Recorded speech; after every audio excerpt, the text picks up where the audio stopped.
নামমাত্র একটু চর্বি বা কলিজা দিয়ে যে এত সুস্বাদু একটা সবজি তৈরি করা যায় তা একবার বাসায় তৈরি না করলে বুঝবেনই না।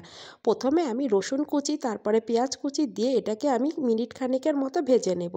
তারপরে একটা তেজপাতা মাঝখান থেকে ছিঁড়ে দিয়ে দিচ্ছি।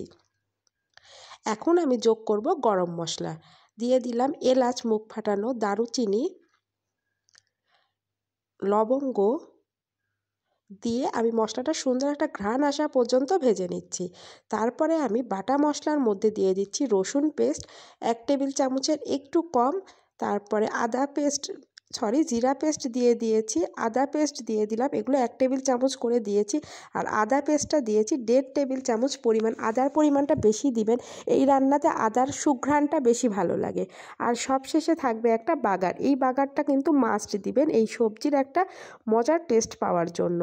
পানি অ্যাড করে দিলাম, গুঁড়া মশলাগুলো দিয়ে দিচ্ছি, লাল মরিচের গুঁড়া, ধনিয়া গুঁড়া, হলুদের গুঁড়া, আর দিয়ে দিলাম স্বাদ মতো লবণ। লবণটা দিয়ে এখন আমি এই মশলাটাকে 5 থেকে 6 মিনিট কষিয়ে নেব, যেন মশলার গন্ধটা চলে যায় আর মশলা থেকে তেল ছেড়ে দেয়। মশলা থেকে যখন তেল ছেড়ে দিয়েছে ঠিক এই সময় দিয়ে দিচ্ছি আমি কিছু মাঝখান থেকে কেটে রাখা কাঁচামরিচ। কাঁচামরিচটা দিয়ে এখন আমি এই যে চর্বি কলিজা সেইগুলো দিয়ে দিলাম। কিছুটা বিয়েবাড়ি স্টাইলের সবজি হবে। এখন আমি এই চর্বি কলিজাগুলোকে কষিয়ে নেব 8 থেকে 10 মিনিট। এখন আমি একটা ঢাকনা দিয়ে ঢেকে একটু মিশিয়ে নিয়ে তারপরে আর কি ঢেকে অপেক্ষা করব পানিটা টেনে আসা পর্যন্ত। চর্বি কলিজা থেকে যে পানিটা বের হয়েছে সেটা যেন শুকিয়ে যায়। আচ্ছা, ঢাকনা দিয়ে অপেক্ষা করলাম, এখন আমি ঢাকনাটা খুলে নিচ্ছি। এরই মাঝে কিন্তু পানিটা টেনে নিয়ে তেল বের হয়ে গিয়েছে। এখন আরও একটু নেড়ে চেড়ে এই সময় আমি দিয়ে দিব আগে থেকে সিদ্ধ করে রাখা 1/2 কাপ পরিমাণ ছোলার ডাল। এই ডালটা অবশ্যই দিবেন, এত মজা হবে, একবার বাসায় ট্রাই করলেই বুঝতে পারবেন। এখন ডালটা দিয়ে আমি আরও কিছু সময় রান্না করে নিচ্ছি। আচ্ছা, এইভাবে যদি আগে কেউ সবজি রান্না করে থাকেন কমেন্টস করে কিন্তু জানাতে ভুলবেন না। এখন আমি কেটে রাখা সবজিটা দিয়ে দিচ্ছি। এখানে আছে হলো গাজর, বাঁধাকপি, পেঁয়াজের কালি, ফুলকপি। চাইলে আপনাদের পছন্দ মতো আরও কিছু সবজি অ্যাড করতে পারেন। আমার এক বান্ধবী ছিল, তাকে দেখতাম আমি খাসির মাথা দিয়ে এই টাইপ সবজি রান্না করতো, খেতে দুর্দান্ত হতো। ওর থেকেই পাওয়া এই রেসিপিতে আমি আজকে সবজিটা করেছি। এখন আমি এইটাকে খুব ভালো মতো মিশিয়ে নিচ্ছি।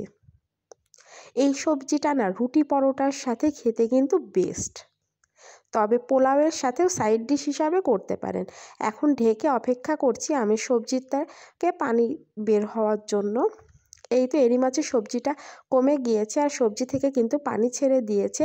এখন আমি আরও একটু মিশিয়ে নিচ্ছি। খুব বেশি কিন্তু সবজি দিয়ে নাড়াচাড়া করতে যাবেন না, এতে করে সবজির কালারটা নষ্ট হবে। আমার মূল লক্ষ্য হলো রান্নার টেস্ট হতে হবে, আবার সবজিরও কালারটা ঠিকঠাক থাকতে হবে। সবজিটা যেন খুব গলে না যায়, দেখে মনে হবে গোটা আছে কিন্তু গলে যাবে এরকম, আবার কালারটাও ঠিক থাকবে। ঠিক এই সময় ঝোলটা দিয়ে এখন আমি একটা ঢাকনা দিয়ে অপেক্ষা করছি ঝোলটা টেনে আসার জন্য। আর এদিক থেকে আমি একটা বাগার রেডি করে নিই।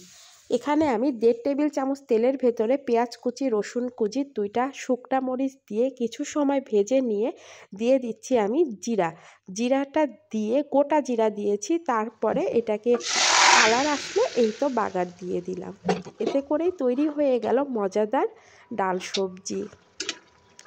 খুবই মজা লাগে, একবার খেয়ে দেখবেন। ভাত, রুটি, পোলাও যার সাথেই খান খুবই মজা লাগবে।